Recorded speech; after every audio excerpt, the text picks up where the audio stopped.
Welcome back, guys. We're here with more Mardu, and yeah, got nothing really to say. Sorry, I just laughed. That's what I do while I wait for games. But yeah, let's stop getting embarrassing ourselves and let's get into this. This hand, I'll keep. I've got True Fire Paladin. If I hit a land, I can start getting going, start ramping up, and got a Bomb and Inferno Titan. There's a land. If only it'd been black. But yeah, I'm kind of abrupt because I've been waiting for a long time to find a game, and we finally got here. So I was shocked, and I think I kept this guy waiting for a while. So I do apologize to him for that. But I mean, so far he looks like he hasn't played a card yet, but I'm assuming it's life game. If it's Orzhov, which means he won't really have too much to deal with True Fire Paladin unless he's got like reprisals when I buff it, or I don't know, he could be running what's that card called? Vicious Hunger? Yeah, that's it. Like I said, he might not even be running life gain, could be tokens or something crazy, I don't know. But he's most likely life gain. And he hasn't played a card yet on his third mana, so he might be missing a colour for all we know. But we're not gonna pump our True Fire here. I think we're gonna go Phyrexian Rager before we go Darksteel Ingots. We don't really need to ramp up on this turn. Well, we can't go Phyrexian Rager because we don't have black. I mean, I don't know. It's late at night. I'm tired. That's my excuse for this one. I'm actually moving home tomorrow, so that's why I'm recording this late. Moving back from uni, and that's gonna be fun. And his first drop is an Angelic Accord, which is if I hit a land, that's an Angelic Edict. Of course we don't. So unfortunately here we're gonna have to get rid of that as fast as possible. He's gonna lead with a Lone Missionary. I really don't get people who do that. Who decide to like they're not gonna play any cards until they've got their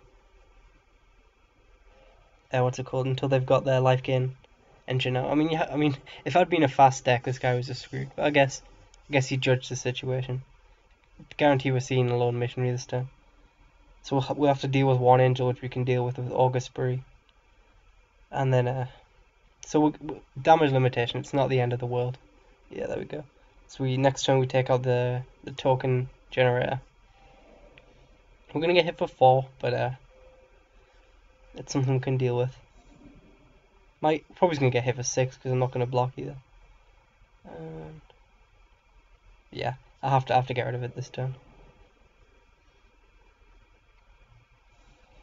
So, I mean, we're getting hit for 6, we're down to 14. Next turn we take out the angel. And hopefully hit a land drop. If he's got another one, I'm going to be upset because, I don't know, that was my feeling with life gain. If you didn't have this, or Sanguine Bond, you just lose.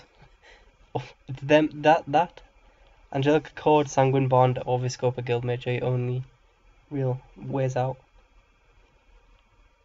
This guy's on 5 mana though. You can drop pretty much anything. And that's the worst thing we could have seen. We're in trouble.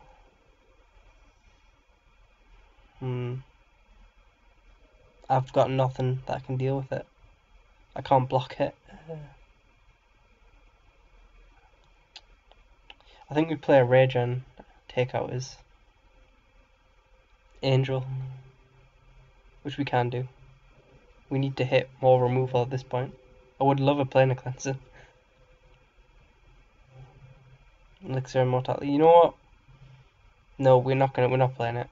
I was gonna take it out of the deck, but I haven't got around to it yet. So, I mean, I could have attacked in there, and then he could have blocked it, which I highly doubt he would have done, and then I would have been able to like pump it twice and give it first strike, and we trade. That was probably my only way out, but we're on a 3-turn clock. So we've got 3 turns to find removal. We've got a bunch of card draw in my hand. So there's a chance. I mean, depends what he drops. If he drops another I don't know, something else scary. If he drops a Viscopa Guildmage or something, we're in really big trouble.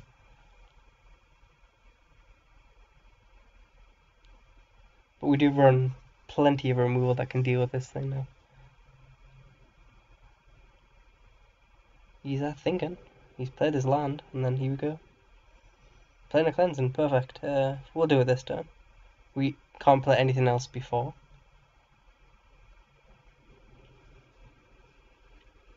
I'm like completely glossing over how lucky that top deck was, but screw it. He should absolutely not block you. I mean, well, he doesn't know, but he shouldn't block. It's not. Well, I don't know. I guess that's decent. Yeah, we can't let that Baneslayer live any longer. Pretty sad that was our board. I guess we could have waited a turn, but you know, with Sanguine Bond, any life gain is going to be sad from this guy. But we do. I mean, Elixir could come in useful here. Could recycle our Planar Cleanse and get us above that life gain, that life threshold. I mean. So I mean, this could be the episode of Elixir. Oh god, there's just an open spot on that deck. I don't feel like I need the third ingot. I mean, look, I've got 2 out within the first 15 cards. Can you imagine if this was the third one? I'd be on 7 mana, but what would I really gain by it? So, I don't know. I think there's a spot in here for something. I'm not sure. Yeah, I mean, I've messed around with Kozilek, messed around with, as you can see, an Elixir. I don't know. We'll figure something out. I mean, I'm almost tempted to put like Battle Grace Angel in. At least get me some more life gain that way. These could just have any amount of removal here, but I'm just gonna. I've got nowhere to protect the Inferno Titan, so I might as well just throw it out. At least hit him for 3 before we get reprisalled.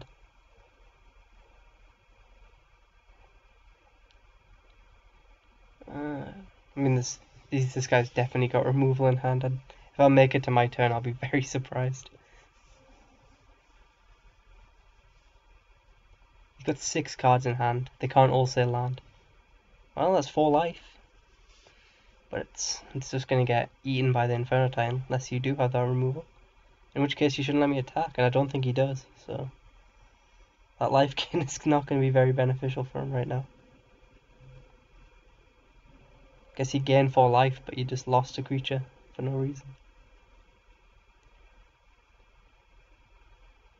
And we got there. That's 4 damage. I think this turn we're going to play the Wall of Omens and the Phyrexian Rager. Lead with a Wall of Omens, you never know. It's the cheapest one, so it gives us more options if we do draw into something. Like Anger of the Gods, you never know, we could have wanted to Anger that turn, and this way we even get to leave Shock open. Although I might play the Elixir. No, there's no point, we can't crack the Elixir. We'll leave Shock open. To be honest, I think that's about as big as I'm going to extend the board. We've got him dead next turn, so...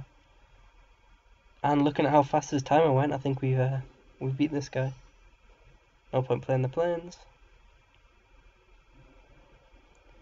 So how much are we hitting for? 9, 11... That's 9 right there. 11, 12, 13. So we just need to pump the Inferno Titan once. It's cheaper this way. I mean, it doesn't really matter, this or the Shock. But you know, I like to be classy with my Inferno Titan. I hope I've done... Hang on. I haven't done the maths right. Well, no, hang on. We'll save it. We'll save it. I wanted to even them with the Shock. There we go. We saved the situation. This guy thinks I'm a dick. Would like some... Oh, wow. I believe that said I would like some green mana. So he must have been playing Abslan. I just caught that at the end there. Bad luck to that guy if he was missing a colour, to be fair. And I don't think he had a bad hand, all things considered, though. He did hit the Baneslayer, hit the Angelic Accord, hit a bunch of Lone Missionaries to trigger that. I mean, granted he was missing the colour, but for missing the colour, that wasn't a bad hand. Speaking of bad hands, yeah, we're not going to just keep 2 cloud ships over for no reason. Speaking of good hands, though, missing a colour, but after the last guy missing a colour, I think it's fair that we miss one for a while. We were missing black last game as well. This guy's aggro. Well, I've got a Wall of Omens, that can buy me some time. Not much time, but I mean, there's against aggro. Well, there's black, but I need to get this Wall of Omens out this turn in case he goes with the Krenko's command. It looks like we're going to be playing a Race to Inferno Titan or Race to Top Deck and Anger of the Gods.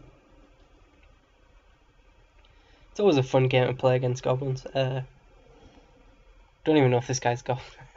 It's pretty obvious. I wasn't gonna bat an eyelid if this guy did in fact turn out to be goblins, but you never know. I mean, I'm sure I've seen someone run Foundry Street Denizen in like a 3-color deck, which was weird to say the least. I think he had Electromancers. That was the only other goblin he benefited from. I guess he wanted to use Wandering Goblin more efficiently. Well, this guy's clearly just going to shock my Wall of Omens, but you know, let's force him to have it. Stops him shocking a True Fire Paladin. Surprise! I'm absolutely flabbergasted. So I guess my wall's gone now, but there was no point. I mean, it's better this way. I think. Hey, look, there's a True Fire. I might wait until I can give it first strike. So that would mean playing the tap land this turn, get my Black Source out there, getting hit for a decent amount of damage next turn. But no, we might as well just cast it now. It makes no sense. If he's got the shock anyway, which is the only, well, that's my traditional click in the chat instead of continue. If he's got the shock or like Kiln Fiend, interesting. Unfortunately, I'm gonna take 3 this turn, but it's a sacrifice I'm willing to make. Luckily, he doesn't have the removal. I believe he might be stuck in 2 mana as well, which means if we can get to Inferno Titan, this game's just over. Okay, yeah. So that's a victory condition. Shouldered, not what I wanted to see. I'm going to attack in here, he's not going to block. Vigilance is one of my favourite abilities. I love the fact he can just go all out and not get punished for it. We are going to throw a Rage into here, because I don't mind just blocking down here and killing something. And there's a Cloud Shift, so if he does have the shock, we're going to be safe. I will, if he like shocks my Rage or something, I will Cloud Shift it. We need to hit the mana. We're on 1, 2, 3, 4 now. So we are 2 off the Inferno Titan. Got all our sources, and then once Inferno Titan hits, like I said, we've just won. Unless we get too low, that's the only out for my opponent right now. We did hit his 3rd land, so we could see a Rabblemaster here. Well, we see something that's pretty much the worst thing we could have seen. But now he just needs to follow it up with his shock to really ruin our day. Well, that's almost as bad. Well, this board kind of turned against me pretty fast. Don't know why. No, he did. Yeah, I was gonna say he did have the mana last turn. Well, the way I see it is we block here. No, we take out the Kiln Fiend, and we're gonna. Well, we're not gonna take out anything. We're going to take 4 damage this turn. 5 damage, 6 damage actually, if you include the True Fire Paladin trigger. And then, I'm not the True Fire, but the Phyrexian Rager. And we're going to draw a card, because we really need to hit this mana. Shock's pretty good, to be fair. That's pretty much Kiln Fiend target. But at this point, I think we start playing defensive. We didn't hit a land. It's kind of sad. I'm going to play a Phyrexian Rager, try and hit this land drop. That would be really nice. If I get to 6 mana, I'll win. That's my thing right now. There's 5. So we've got a first strike. I'm already stuttering on my words. We've got a first strike trigger and 2 shocks if we need them. So we can definitely hold out for a while. It's one of the few situations I wouldn't mind my opponent dropping. Not that, okay. Well, we're taking a lot of damage this turn. He's down to 1 card in hand though.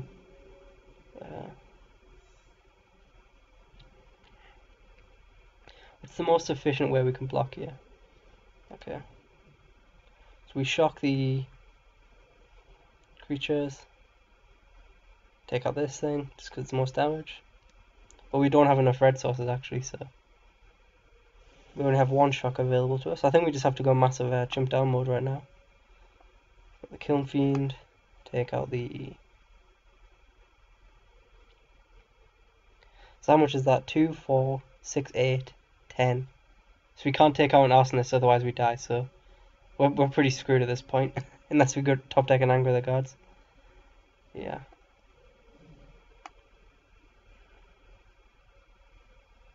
I mean, we have to jump down everything right now. Otherwise, we're just putting ourselves in burn range. If he's got a Trumpet Black, no, a Coordinated Assault or something. Skullcrack, we're dead. Fair enough. I'm glad that I didn't mess up too badly. I don't think. Goblins. Yeah, we did admirably well. His hand kind of kicked off out of nowhere though. But that's generally what Goblins does. We're gonna find a third game because I don't like ending on a beatdown like that. Yeah, I'm trying to think. I mean, yeah, there wasn't really much I could have done. Even if I'd left like the first strike triggers up, I was still in an absolute bad situation. I don't know. At least we didn't see a quest from the Goblin Lord. I really don't like that card.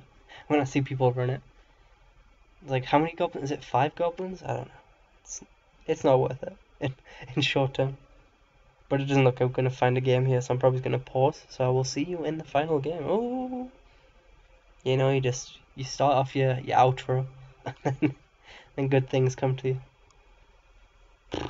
Well, this hand's pretty good. Shock, True Fire Paladin, removal if we can get to 5 mana, win condition if we can get to 7. Pretty good. This guy's examining his hand. It's a tough call, I imagine. See what he drops, and then I'll be able to provide in-depth commentary on what deck he's probably building. And then, yeah, he's on 60 cards, so he should know what he's doing. Well, Frontier Bivouac could just literally mean anything. Probably tokens, I'm gonna say, just because, you know, the whole Call of the Clock. What's a Bear's Companion? That's the card. Yeah, probably tokens, which and I don't have Mass Board Wipe in my hand. I mean, that's the thing. You just kind of wish every hand had Anger of the Gods. Like, even in this hand, which I don't have double red, I wish I had Anger of the Gods. Well, Elvish Visionary can be in any deck, so that's not telling me anything. Probably going to play a fast land this turn because we're not. Well, there's another win condition. Just because we've got plenty of time these next couple turns to play these tap ones. So we've got Baneslayer turn 5, which is pretty good. In green, red, blue, we can counter it, or we could burn out with a really big burn spell. I guess you could prey upon if you get something big. But okay, it's the tokens idea. So that thing's getting shocked. Hang on, we're gonna read this. See if we can shock it on his turn or not. Whenever you cast, so no, we have to shock it our turn.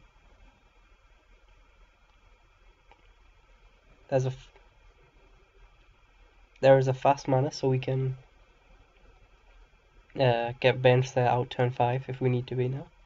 He's not going to block you. And then we shock his creature.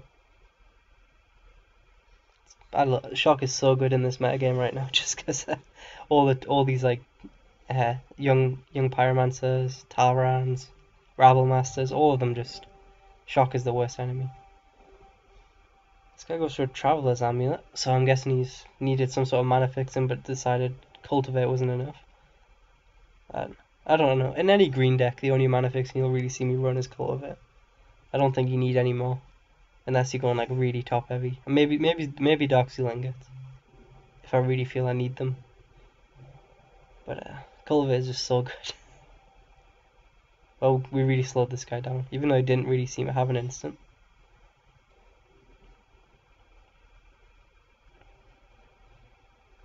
So yeah, we're going to play a tap land this turn. Get Baneslayer out turn 5 and then proceed to win the game. It's a bold claim, but it's one I'm sticking by. What the hell happened to the continue there? I just went completely black. Not sure if he's called that, but enjoy on the rewind. This guy is on 5 mana, to be fair. We could see something like that. Which means, unfortunately, next turn, Angelic Edict is going to have a new friend. Which means I do have to play a fast land this turn. Not the end of the world. You can't have Garruk's Pack Leader. It basically just is. You have to remove it. Otherwise you just give it, basically saying, well, you can have like 10 free 10 free cards you wouldn't normally have. And by the way, if you haven't noticed, look how well True Fire Paladin's done. It's hitting for 6. It's not let any damage through. My love for this card is underappreciated. Sweet. But the thing is, he's played 2 Young Pyromancers now, and we've still not seen a single instant. Is it just like massive card draw? And he just because like, yeah, imagine he's running 4 Think Twices and then Garruk's Pack Leader. So I don't know.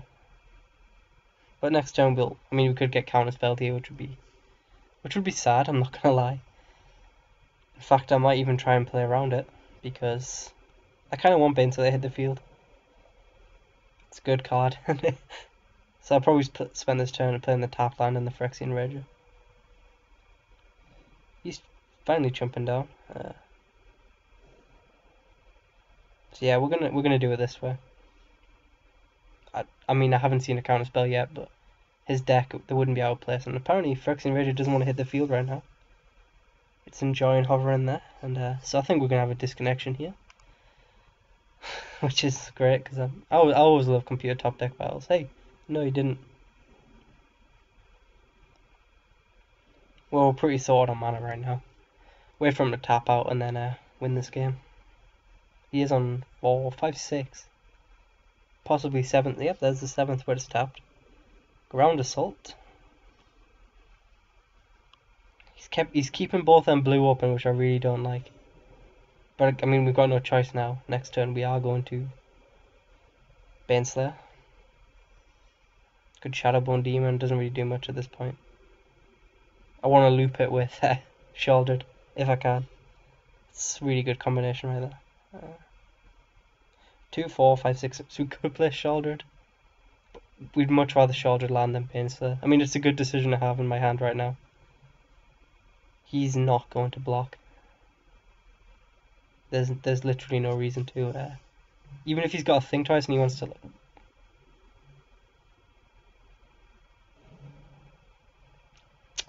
Well, I'm happy with that trade. He just did it to spite me, and he doesn't have the counterspell. Yeah. No idea why you'd make that block. It's not beneficial. Warstorm Surge. Well, that's an issue. I guess we got life gain, so it's not the end of the world. We can love an Angelic Edict right now. I mean, a couple Terra Stompers and we're in trouble, but he's down to 1 card in hand, so he's basically top deck. I don't know. Like, is Phyrexian Rager really worth a Young Pyromancer?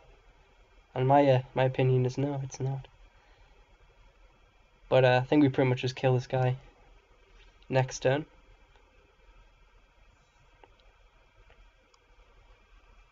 He has to sack out his token, it really doesn't mean anything. Unless he was going to, like, Primal Bellow it 3 times and then enlarge or something crazy. But he's down to 1 card and it doesn't look like he's got anything. And he's gone. Get the Rager because it draws me a card. So we got that. That's the elixir. I don't know. If you've got an idea for what should go on that spot, let me know. I really have no idea. It's in here in the minute just to do absolutely nothing, it seems. I don't know. Like, looking through the colors, I mean, I like life. I need some life gain. I feel. I mean, obviously, I was up to 20 at that game, so Baneslayer obviously doesn't always show up. So I don't know. It's a weird one. I'd like to shuffle my library, which pretty much limits it down to Kozilek or Elixir, and I think I do prefer Kozilek in there. So yeah, well, I mean, I'll make that change now just so I don't forget. But yeah, I mean, I don't know. This deck's it's weird. I like it, but at the same time I hate it. Uh, throw up. I mean, yeah, Elixir is doing absolutely nothing in this deck. Ooh. So I'm just gonna make this change now. I know it's really exciting. What was I gonna put in? Kozilek. Where are you? There you are. You could put on Darksteel Colossus if I was feeling crazy, but no. Kozilek is better in every single way. Pretty much. Even in artifact decks, I'd run Kozilek over. When I did my artifact deck, it just did absolutely nothing. It's too heavy. Even with the cost reduction, it's not worth it. But yeah, so yeah, this is the deck, and nothing's changed as you can see. I'm kept it consistent, and we'll see you tomorrow, where we will be back, hopefully. Well, we'll see. I mean, I'm back home, so things might be a bit hectic, but I'll do my best. And that's all I can promise. So yeah, see you guys then.